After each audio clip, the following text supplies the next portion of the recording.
ইসলামের যে প্রচার প্রসার ঘটেছে যদি আমরা লক্ষ্য করে দেখি দুটো বিষয়ের উপরে ভিত্তি করে, একটা হচ্ছে দাওয়াত আর একটা হচ্ছে সৎ আদর্শ।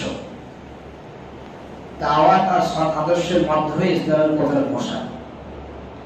আর এই দুটো জিনিস যতদিন টিকে থাকবে ততদিন ইসলামের প্রচার প্রসার হতে থাকবে। দাওয়াত থাকবে, আদর্শ থাকবে, ইসলামের প্রচার প্রসার ঘটবে। দাওয়াত থাকবে, আদর্শ থাকবে না, দাওয়াতের কোনো মূল্য থাকবে না। আদর্শ থাকবে, দাওয়াত থাকবে না, দাওয়াতের কোনো মূল্য থাকবে না। এটা এক অপরের সাথে জড়িত। পৃথিবীর বুকে আল্লাহ তাআলা অসংখ্য নবী পাঠিয়েছে। প্রত্যেক নবীকে কিছু না কিছু বৈশিষ্ট্য আল্লাহ দিয়েছে। অনেক নবী পাঠিয়েছে, 1,40,000 আর কখনো কখনো 2,40,000 মতান্তর বলা হয়। একটা আনুমানিক একটা হিসাব দেওয়া হয়, ওলামারা দিয়ে থাকে। কিছু কিছু নবীদের আল্লাহ তাআলা বড় বড় নবীদের কিছু কিছু বৈশিষ্ট্য দিয়েছিলেন। যেমন কিনা দাউদ আলাইহিস সালামের কিন্তু কণ্ঠস্বর ছিল, খুব সুন্দর সুর ছিল, এমন সুন্দর কণ্ঠস্বর ছিল, মিষ্টি সুর, মিষ্টি ভাষা ছিল। যখন উনি জবুর তেলাওয়াত করতেন তো সাইড দিয়ে উড়ে যাওয়া পাখিগুলো এসে পাশে বসে পড়ত। কোনো পাহাড় বা কোনো গাছ-গাছালির সামনে যখন জবুর পড়তেন তখন গাছ-গাছালি বলে হেলতে থাকতো। ঠিক তদ্রূপ আল্লাহ তাআলা ইউসুফ আলাইহিস সালামকে রূপ দিয়েছিলেন। মুসা আলাইহিস সালামের মধ্যে একটা রূপ, গাম্ভীর্য ভাব দিয়েছিলেন। ঠিক তদ্রূপ আল্লাহ তাআলা ঈসা আলাইহিস সালামের মধ্যে একটা বৈশিষ্ট্য দিয়েছিলেন যে যাদের মধ্যে উনি আল্লাহর অনুমতি নিয়ে যে মৃত্যু ব্যক্তিকেও জীবিত করতে পারতেন। আবার ইন্তেকাল করতো, সেখানে কবর ঢুকে যেত অল্পের জন্য। কখনো প্রয়োজন হলে মৃত্যু ব্যক্তিকে উনি বলতেন যে কোন বিইজনিল্লাহ সে আল্লাহর মসজিদে দাঁড়িয়ে যেত, আবার সে কবরে চলে যেত। এছাড়াও অনেক ওনার মধ্যে বৈশিষ্ট্য ছিল। তো বেশি বড় বড় নবীদেরকে আল্লাহ কিছু বৈশিষ্ট্য দিয়েছেন, আর সবচাইতে আল্লাহর কাছে প্রিয় নবী হচ্ছে নবী মুহাম্মদ সাল্লাল্লাহু আলাইহি ওয়াসাল্লাম। তাকে আল্লাহ কি বৈশিষ্ট্য দিয়েছেন? নবী করিম সাল্লাল্লাহু আলাইহি ওয়াসাল্লাম নিজে বলেছেন যে আল্লাহ তাআলা আমাকে মাকারিমুল আখলাক এবং উত্তম আদর্শ দিয়ে আল্লাহ আমাকে পাঠিয়েছেন। আল্লাহ নবীর জন্য আল্লাহ কি পছন্দ করলেন? উত্তম আদর্শ। অন্য নবীদের জন্য অন্য কিছু, কিন্তু সবচাইতে যিনি প্রিয় নবী সেই নবীর জন্য উত্তম আদর্শটাকে রেখে দিয়েছে। এই জন্য উত্তম আদর্শ খুব গুরুত্ব আছে, মূল্য আছে। উত্তম আদর্শ কাকে বলা হয়? আবু হুরায়রা রাদিয়াল্লাহু তাআলা আনহুর একটা হাদিসের সারমর্ম আছে। আল্লাহ নবী সাল্লাল্লাহু আলাইহি ওয়াসাল্লামকে জিজ্ঞাসা করা হয়েছিল যে উত্তম আদর্শ কার বলে? প্রত্যুত্তরে আল্লাহ নবী সাল্লাল্লাহু আলাইহি ওয়াসাল্লাম বলেছেন সিলমান কাতা ওয়া আফু মান তালাবা ওয়া আহসিন মান আসা ইলাই।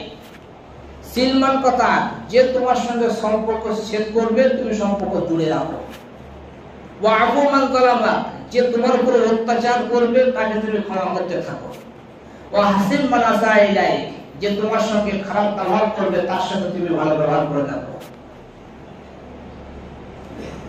খুব কঠিন কাজ। রাত্রে উঠে কনকনে শীতে ঠান্ডা পানিতে ওযু করে তাহাজ্জুদ পড়া 1-2 বছর নয়, সারা জীবন তাহাজ্জুদ পড়া সহজ। আমরা রক্তের মাংসের তৈরি, কেউ আমাদের দুটো কথা বললে সেখানে মাথা উঁচু করে চলে আসা খুব কঠিন। আমি নুরুল্লাহ আপনি অন্য কেউ, খুব কঠিন জিনিস। কেউ আপনার উপর জুলুম করবে, আপনি তার জন্য দোয়া করবেন, এটা হতে পারে না, এটা আমাদের হয় না। কেউ আপনার সঙ্গে খারাপ ব্যবহার করবে আর আপনি তার সঙ্গে ভালো ব্যবহার করবেন, এটা খুব কঠিন জিনিস, খুবই কঠিন জিনিস। তবে তো আল্লাহ নবী সাল্লাল্লাহু আলাইহি ওয়াসাল্লাম বলেছেন হুররিমা আলান নাস কুল্লু হাইয়িন ওয়া সাহালিন করিবিন মিনান নাস। 3 শ্রেণীর মানুষের জন্য আল্লাহ জাহান্নামকে হারাম করে দিয়েছেন, হারাম করে দেবেন। 1 নম্বর, নরমপন্থী মানুষ, যারা গন্ডগোল পাকাতে চায় না, গন্ডগোল হলে ভাব দেখলে, সম্ভাবনা দেখলে মাথা নত করে হার স্বীকার করে ওখানে চলে আসে। 1 শ্রেণীর মানুষ। সাহালি, যারা সৎ আদর্শবান, এদের জন্য জাহান্নাম হারাম। ওয়া কারীবিম মিনান নাস, এবং যারা সৎ মানুষের কাছে গিয়ে বসে থাকে, সৎ ভালো মজলিসে গিয়ে বসে, ভালো মাহফিলে গিয়ে বসে, খারাপ মাহফিলকে বর্জন করে, ভালো মাহফিলকে স্বাগত জানায় বা সেখানে গিয়ে সে অংশগ্রহণ করে, এই ব্যক্তিদের জন্য জাহান্নাম আল্লাহ তাআলা হারাম করে দেবেন। আল্লাহ নবী সাল্লাল্লাহু আলাইহি ওয়াসাল্লাম অনেক হাদিসের মধ্যে বলেছেন, মা মিন শাইইন আসগারু ফিল মিজানি মিন হুসনিল খালক, সৎ আদর্শের চাইতে ভারী জিনিস কাল কিয়ামতের দিন নামায় আমলে, সৎ আমলে এর মতো ভারী জিনিস কোনো আমল হবে না, কোনো আমল হবে না। না নামাজ হবে, না রোজা হবে, না হজ হবে, না যাকাত হবে, কোনো কিচ্ছু আমল, কোনো আমল সৎ আদর্শের মতো ভারী হবে না। এক হাদিস তখন মফহুম, নামায় আমল মাখা হচ্ছে, কখনো নেকি কম, কখনো গুনাহ বেশি, কখনো গুনাহ কম, কখনো নেকি বেশি, পাল্লা আপডাউন হচ্ছে। একটা সময় দেখা গেল যে একটা অন্ধকার মতন, মেঘের মতন কি যে সব পাল্লায় বসলো, যেই পাল্লায় বসলো পাল্লা পুরো, নেকির পাল্লা পুরো চেপে গেল, গুনাহ পাল্লা পুরো চলে গেছে। সে ব্যক্তি অবাক হয়ে গেছে, বলে এ কি আমল, আমি জানি না তো, আমার নামাজ আমি দেখতে পাচ্ছি, রোজা দেখতে পাচ্ছি, হজ পাচ্ছি, সবকিছু পাচ্ছি, এত কিছু জানি না, আমি কি আমলে? ফেরেশতারা তখন তাকে বলে দিল, এটা তোমার সৎ আদর্শ, তুমি যে সৎ ব্যবহার মানুষের সঙ্গে করেছিলে, সেই নেকি, সেই আমলটা হচ্ছে, আর তোমার এই আমলটা এতটাই ভারী, আর কোনো গুনাহ তোমার এই পাল্লাকে আর তুলতে পারবে না, এত বড় নেকি। এই নেকির কারণটা এটাই, অত সহজে হয় না, সহজে করা সম্ভব হয় না। তবে মাথায় রাখবেন, এটা আল্লাহ নবী সাল্লাল্লাহু আলাইহি সাল্লাম নিজে করে দেখিয়ে গেছেন। সৎ আদর্শবান হতে হবে, সেটা আল্লাহ নবী স্বয়ং নিজে দেখিয়ে গেছেন এবং সাহাবাদেরকে রেডি করে প্রস্তুত করে গেছেন যে তোমরা এমন হতে, তোমাদেরকে এমন হতে হবে। আপনারা এই ঘটনা অনেকবার শুনেছেন। আল্লাহ নবী সাল্লাল্লাহু আলাইহি সাল্লাম যুদ্ধ করতে গিয়ে যাচ্ছিলেন, এক জায়গায় আরাম করছেন, তলোয়ার রাখা ছিল, এক শত্রু এসেছে, তলোয়ার নিয়ে নিয়েছে, যে আল্লাহ নবী এখানে মেরেছে, ঘুমিয়েছিলেন, ঘুম থেকে তুলেছে, তোলার পরে তলোয়ার ধরে বলছেন, একদম তলোয়ার প্রস্তুত করে বলছে, বলো তোমাকে আমার হাত থেকে বাঁচাবে, এবার বলবো। আল্লাহ নবী সাল্লাল্লাহু আলাইহি ওয়াসাল্লাম মুস্কি হেসে বললেন, আল্লাহ বাঁচাবেন, আল্লাহ। যেই আল্লাহ বলেছেন কথাটা, তারপর তলোয়ারটা হাত থরথর কাঁপতে কাঁপতে তলোয়ার পড়ে গেছে। আল্লাহ নবী সাল্লাল্লাহু আলাইহি ওয়াসাল্লাম তলোয়ারটা তুলে নিয়েছে, নিয়ে বলছে, তোমাকে কে বাঁচাবে বলো? সে কাফের ছিল, সে বলছে, মুহাম্মদ তুমি আমাকে বাঁচাবে। আল্লাহ নবী বললেন, দেখো, যে আমাকে বাঁচাবে সেই তোমাকে বাঁচাবে, আমি তোমাকে বাঁচানোর মালিক নই। বলে আল্লাহ নবী বললেন, তুমি কি ঈমান নিয়ে আসছো? কবুল করবে ঈমান? তো বলছে, না, আমি ঈমান কবুল করব না। বলে, যাও, তোমাকে ছেড়ে দিলাম। তলোয়ার ধরে আছে, মৃত্যু সামনে, যাকে খুন করতে এসেছিল, মারতে এসেছিল, সেই ব্যক্তির হাতে তলোয়ার, সে ধরে বলতে, তুমি কি ঈমান নিয়ে আসছো? বলে, না, আমি নিয়ে আসছি না ঈমান। তলোয়ার সামনে দেখলো, মৃত্যু সামনে দেখলো, ঈমান নিয়ে আসলো না। আল্লাহ নবী বললেন, যাও, তোমাকে ক্ষমা করে দিলাম, তুমি চলে যাবে, এখান থেকে আর কিছু বলে না। সেই ব্যক্তি একটু আগে গিয়ে পিছিয়ে এসে বলছে, আমি ঈমান নিয়ে আসছি। তলোয়ার তলায় থেকে ঈমান আনলো না, শুধু ক্ষমা করে দিল, ঘুরে এসে ঈমান নিয়ে আসলো। এটা ছিল ইসলামের একটা চিত্র। বুড়ি সবাই জানে, রাস্তায় কাঁটা দিয়েছে, 3-4 দিন কাঁটা দিচ্ছে না, বাংলা নবী দেখছে কাঁটা নেই। সাহাবাদেরকে জিজ্ঞাসা করছেন, এই কাঁটা দেওয়ার লোক কোথায় গেল, কাঁটা দেয় না কেন? বলে, রাসূলুল্লাহ তার শরীর খারাপ। আল্লাহর সঙ্গে সঙ্গে সে বুড়ির বাড়ি চলে গেলেন, গিয়ে বলছে, মা, তোমার কি হয়েছে? তো বলে, আমার শরীর খারাপ। বলে, তুমি কি করে জানলে? বলে, রাস্তায় কাঁটা নেই, খবর দিলাম, তাই আসলাম একটু দেখতে। যখন আল্লাহ নবী ফিরে যাচ্ছেন, খোঁজ খবর নিয়ে সে বুড়ি মা আমার ডাকলেন যে, মুহাম্মদ এদিকে এসো। বলে, তোমার মতো আদর্শবান ব্যক্তির হাতে হাতে ঈমান নিয়ে আসাই আমি মনে করছি ভালো, তুমি আমার কলমা পড়িয়ে দাও, তুমি আমার কলমা পড়িয়ে দাও। যে রাস্তায় কাঁটা ফেচালো, তার বাড়ি যখন খবর নিতে গেল, তখন গিয়ে সে কলমা পড়ল। মক্কার লোকেরা আল্লাহ নবী সাল্লাল্লাহু আলাইহি সাল্লামের মুজিজা চাঁদকে দুটো দেখেছে, মক্কার লোকেরা বদরের যুদ্ধ দেখেছে, ফেরেশতাদের সচক্ষে দেখেছে, জিবরিল আলাইহিস সালামের ঘোড়া দেখেছে, তলোয়ার দেখেছে, 70টা কাফেরদের হত্যা দেখেছে, সবকিছু দেখেছে, কিন্তু ওরা ঈমান নিয়ে আসেনি। আল্লাহ নবী সাল্লাল্লাহু আলাইহি ওয়াসাল্লাম যখন মক্কায় প্রবেশ করলেন ফাতা মক্কার সময়, আল্লাহ নবী সাল্লাল্লাহু আলাইহি ওয়াসাল্লাম বললেন, দেখো আজ আবু সুফিয়ানের ঘরে যারা আশ্রয় নেবে তাদেরকে ক্ষমা করে দেবো, তাদের কিছু বলবো না। যারা কাবা শরীফের আশপাশে আশ্রয় নেবে তাদেরকে কিছু বলবো না। যারা স্বেচ্ছায় স্যালেন্ডার করবে তাদেরকে কিছু বলবো না আমরা। এ কথা বলে যখন ঢুকছেন, সবচাইতে বেশি ক্ষতি করেছে আবু জাহেলের পরে আবু সুফিয়ান। ইসলাম আল্লাহ নবী সাল্লাল্লাহু আলাইহি ওয়াসাল্লাম চরম শত্রু ছিল ফাতা মক্কার আগে, সব চরম শত্রু ছিল। আল্লাহ নবী সে আবু সুফিয়ানকে সম্মান দিলেন, কি বললেন, যে আবু সুফিয়ানের ঘরে আশ্রয় নেবে তাকে আমি কিছু বলবো না, তাকে মাফ করে দেওয়া হবে। মক্কায় আশ্রয় নেবে, মাফ করে দেওয়া হবে। যারা নিজের স্বেচ্ছায় স্যালেন্ডার করবে তাদেরকে মাফ করে দেওয়া হবে। মক্কায় সমস্ত কাফেররা একত্রিত হয়ে গেছে, সবাই ভয়তে ভীতু হয়ে আছে। আজ না জানি কি সিদ্ধান্ত হতে পারে, আমাদের হাতে মেরে ফেলতেও পারে, কেননা অনেক অত্যাচার করেছে। আরে এই তো সে আবু বকর সিদ্দিক, যে আবু বকর সিদ্দিককে ঘর ছাড়া করা হয়েছিল। এই তো সেই সমস্ত সাহাবারা যাদের পরিবারের লোকদেরকে মেরে ফেলা হয়েছে মক্কার বুকে, তার সম্পদ কেড়ে নেওয়া হয়, তারা এসছে। এই কাফেররা ভয়তে সব ভীতু হয়ে বসে আছে, কাঁপছে। আল্লাহ নবী সাল্লাল্লাহু আলাইহি ওয়াসাল্লাম গেলেন, কাবা ঘরে দাঁড়িয়ে আছে, বলে তোমরা আমার কাছে কি আশা করতে পারো বলো। একজন কাফেরদের মধ্য থেকে একজন বলে উঠল যে আপনি হচ্ছেন করিম, সৎ আদর্শবান ব্যক্তি, এবং আপনি হলেন সৎ আদর্শবান ব্যক্তির ফ্যামিলির ছেলে। আপনার কাছে সৎ আদর্শের আশা করি, নরম ব্যবহারের আশা করি, ক্ষমার আশা করি। আল্লাহ নবী বললেন, যাও তোমাদের সবাইকে ক্ষমা করে দেওয়া হলো। আর কোনো মক্কায় কোনো খুন খারাপ হবে না, মক্কায় কাউকে মারা হবে না, কোনো প্রতিশোধ দেওয়া হবে না, সবকে ছেড়ে দেওয়া হবে। সেই জায়গায় দাঁড়িয়ে কয়েক হাজার অমুসলিম আল্লাহ নবীর শুধু ক্ষমতার দিকে লক্ষ্য করে ঈমান নিয়ে এসেছে। চাঁদ দুটো হতে থেকে ঈমান নিয়ে আসেনি, কিন্তু একটা বকরির মাংস অসংখ্য মানুষ খেয়েছে, তাকে তো ঈমান নিয়ে আসেনি। ঈমান নিয়ে এসেছে কখন? যখন সৎ আদর্শ পেয়েছে, যখন ক্ষমা পেয়েছে, যখন ভালো কিছু পেয়েছে ওখান থেকে। এর দ্বারা বোঝা যায় যে ইসলামের আসল কারণ, ইসলামের প্রসারের কারণ, ইসলামের বিস্তার হওয়ার কারণ, ইসলামের খ্যাতি, সবকিছুর কারণ হচ্ছে সৎ আদর্শ। আপনি লক্ষ্য করে দেখবেন সে সৎ আদর্শ আমাদের মধ্যে নেই, আমাদের মধ্যে না। এই একটা দুটো মসজিদ নয়, 1-2 লক্ষ মসজিদকে একত্রিত করে দেখুন, সে 1-2 লক্ষ মসজিদের মধ্যে হয়তো আপনি 1000 নামাজি পাবেন, হাজি পাবেন, গাজী পাবেন, মাওলানা, মুফতি পাবেন, ইমাম পাবেন, কিন্তু সৎ আদর্শবান ব্যক্তি পাবেন না। এমন ব্যক্তি যে গালি শুনে দোয়া দিয়ে চলে আসে।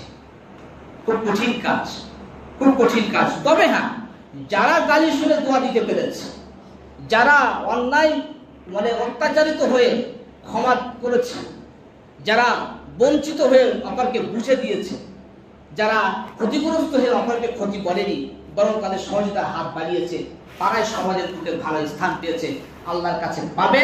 কাল কিয়ামতের দিন তাদের আল্লাহ তাবারক তাআলা এতটাই জায়গা পৌঁছে দেবে যে বড় বড় ওলিউল্লাহদের থেকে আগে তারা জান্নাতে যাবে। বড় বড় ওলিউল্লাহ, বিখ্যাত জগৎ বিখ্যাত ওলিউল্লাহদের আগে তারা জান্নাতে চলে যাবে।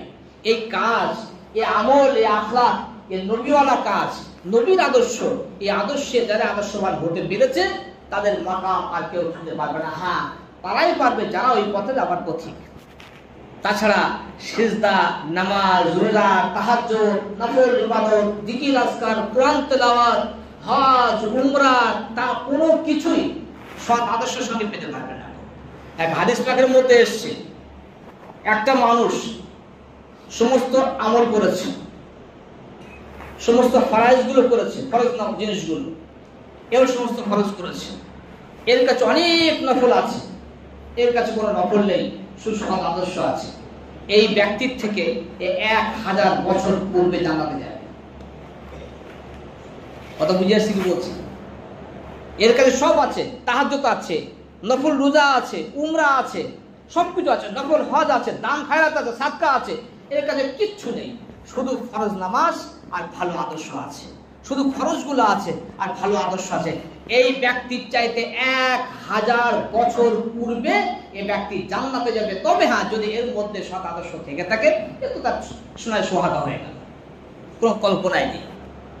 আপনারা এই ঘটনা অনেক শুনেছেন, নবীর কাহিনী, ঘটনাগুলো শুধু শুনলে হবে না, একটু ভাবতে হবে সেগুলো। হরিণী ঘটনা শুনেছেন না? কতবার শুনেছি, আমরা শুনেছি।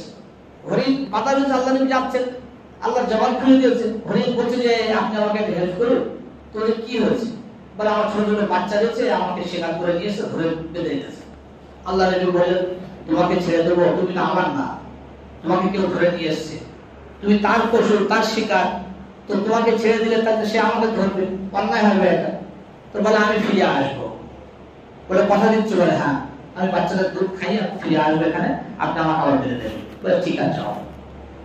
হরিণ গেছে, বাচ্চার দুধ খেয়ে চলে এসছে, আল্লাহ নবী আবার বেঁধে দিয়েছে। তো বেঁধে দিয়ে বলছে, তুমি কথা রেখেছো? বলে আপনার কাছে কথা দিয়েছি, কথা রাখবো না কি বলবো? আপনার কাছে কথা দিয়েছি, কথা রাখবো না কি বলবো? আল্লাহ নবী ওখানে বসে আছে চুপচাপ। সেই সাহাবী অনেক পরে এসছে। আল্লাহ নবী বললেন, আজ তোমার কাছে আমি একটা হাদিয়া চাই। বলে রাসূলুল্লাহ, আপনি বলুন কি হাদিয়া নেবেন, সব আমার, সবকিছু আপনার জন্য। তো বলছে যে এই হরিণটা তুমি আমার হাদিয়া করে দাও। তো যে নিন, যে হাদিয়া করে দিয়েছে, আল্লাহ নবী গলার দড়ি খুলে দিয়ে মুচকে এসে বলছে, যাও তোমার বাচ্চাদের দুধ পান করাও। এ ছিল আমার আপনার নবী, যে একটা অবলা প্রাণীর মায়া মহব্বত, তার প্রতি ভক্তি, তার টান এতটা ছিল। হুনাইনের যুদ্ধের সময় যুদ্ধ হচ্ছে, মুসলমানদের পরাজয়ের ভাব। সেই সময় মুসলমানদের ছোটাছুটি শুরু হয়ে গেছে। একজন সাহাবীর পা আল্লাহ নবীর পায়ের উপর লেগেছে, সে পায়ে শক্ত জুতো পরা ছিল, চামড়া জুতো পরা ছিল, শক্ত জুতো। আল্লাহ নবীর পায়ে জোরে আঘাত লেগেছে। তাহলে আল্লাহ নবী আও যা আনি বলে উঠেছে, আরে আমার পাইকে কষ্ট দিল, আমাকে একটু কষ্ট দিল বলে চাবুক ছিল এভাবে লেগেছে, যেমন হয়ে যায় না, আচমকা হয়ে যায়। তো তার লেগেছে চাবুকে, অল্প লেগেছে। তো সেই ব্যক্তি ভয়তে, যে আল্লাহ নবীর গায়ে পা লেগেছে, আমার পা, আবার ফলন জুতোর পা, কষ্ট পেয়েছে, সে তো ভয়তে কেঁপে উঠেছে। আল্লাহ নবী কিছু বলেনি, সে চিন্তায় আছে যে কি সর্বনাশ করলাম, এ কি সর্বনাশ হলো আমার দ্বারা। আল্লাহ নবীর গায়ে পা, চিন্তা করতে করতে রাত সকাল হয়েছে, ডাক পড়েছে। কাল আল্লাহ নবীর পায়ে পা দিয়েছিল কে, তাকে আল্লাহ নবী ডাকছেন। ইসলামের যে প্রচার প্রসার ঘটেছে, যদি আমরা লক্ষ্য করে দেখি, দুটো বিষয়ের উপরে ভিত্তি করে। একটা হচ্ছে দাওয়াত, আর একটা হচ্ছে সৎ আদর্শ। দাওয়াত আর সৎ আদর্শের মাধ্যমে ইসলামের প্রচার প্রসার। আর এই দুটো জিনিস যতদিন টিকে থাকবে, ততদিন ইসলামের প্রচার প্রসার হতে থাকবে। দাওয়াত থাকবে, আদর্শ থাকবে, ইসলামের প্রচার প্রসার ঘটবে। দাওয়াত থাকবে, আদর্শ থাকবে না, দাওয়াতের কোনো মূল্য থাকবে না। আদর্শ থাকবে, দাওয়াত থাকবে না, দাওয়াতের কোনো মূল্য থাকবে না। এটা এক অপরের সাথে জড়িত। পৃথিবীর বুকে আল্লাহ তাআলা অসংখ্য নবী পাঠিয়েছে। প্রত্যেক নবীকে কিছু না কিছু বৈশিষ্ট্য আল্লাহ দিয়েছে। অনেক নবী পাঠিয়েছে, 1,40,000, আর কখনো কখনো 2,40,000 মতান্তর বলা হয়। একটা আনুমানিক একটা হিসাব একটা দেওয়া হয়, ওরা আমরা দিয়ে থাকে। কিছু কিছু নবীদের আল্লাহ তাআলা বড় বড় নবীদের কিছু কিছু বৈশিষ্ট্য দিয়েছিলেন। যেমন কিনা দাউদ আলাইহিস সালামের কিন্তু কণ্ঠস্বর ছিল, খুব সুন্দর সুর ছিল, এমন সুন্দর কণ্ঠস্বর ছিল, মিষ্টি সুর, মিষ্টি ভাষা ছিল।